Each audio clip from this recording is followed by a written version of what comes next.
उसकी माँ एक सफेद टाइगर थी, उसका पिता भी एक सफेद टाइगर था, लेकिन वह एक छोटे काले टाइगर के रूप में पैदा हुआ। उसका पिता इतना गुस्सा हो गया कि उसने उसकी माँ को 3 दिन और 3 रात तक सख्ती से सजा दी। फिर 7 दिन और 7 रात तक पड़ोस वाले काले गोरिल्ला का सामना करता रहा। फिर भी वह उसकी असली नस्ल का कारण नहीं समझ पाया। गुस्से में उसका पिता परिवार छोड़कर चला गया, उसे और उसकी माँ को छोड़कर। साथ में एक टाइगर भाई भी था, लेकिन उसकी नजर में वह टाइगर भाई थोड़ा धीमा दिमाग वाला था। जब वह सिर्फ 1 महीने का था, एक दिन टाइगर माँ शिकार पर बाहर गई, उसे और उसके टाइगर भाई को गुफा में खेलते हुए छोड़कर। खेलते खेलते उसका टाइगर भाई धीरे धीरे गुफा से बाहर चला गया।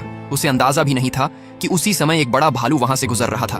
दोनों शिकारी जानवर थे, इसलिए दुश्मन के बच्चों पर कोई दया नहीं होती। भालू जोर से दहाड़ा और सीधे टाइगर भाई की तरफ दौड़ा। टाइगर भाई डर से बिल्कुल जाम हो गया।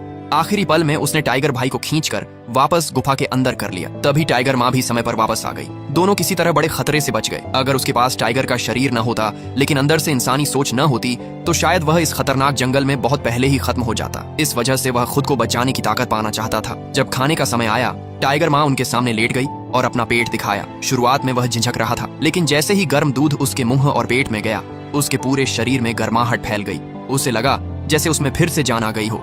इसलिए खाने के समय वह अपने शरारती टाइगर भाई से भी ज्यादा उत्साह दिखाता था। कुछ महीनों बाद उसने महसूस किया कि वह बाकी टाइगरों से थोड़ा अलग है। पहला, उसकी भूख बहुत ज्यादा थी। उसे हमेशा लगता था कि उसका पेट कभी नहीं भरता। दूसरा, उसका शरीर तेजी से बढ़ रहा था। 5 महीने में उसका वजन 88 पाउंड हो गया, जबकि उसका टाइगर भाई लगभग 44 पाउंड का था। अब उन्हें मांस खाना शुरू करना था। जब उसने पहली बार जंगली सुअर का मांस चखा, तो उसके पेट में फिर से तेज गर्माहट महसूस हुई, जो धीरे धीरे पूरे शरीर में फैल गई। ऐसा लगा जैसे मांस खाने से उसकी ताकत बढ़ रही है। 1 महीने बाद वे 6 महीने के हो गए। टाइगर माँ उन्हें शिकार करना सिखाने लगी। अचानक टाइगर माँ की नजर बहुत तेज और ठंडी हो गई, जैसे उसे शिकार दिख गया हो। सामने घास चरते हुए हिरणों का झुंड था। हर कुछ मिनट में कोई न कोई हिरण सिर उठाकर आसपास देख रहा था।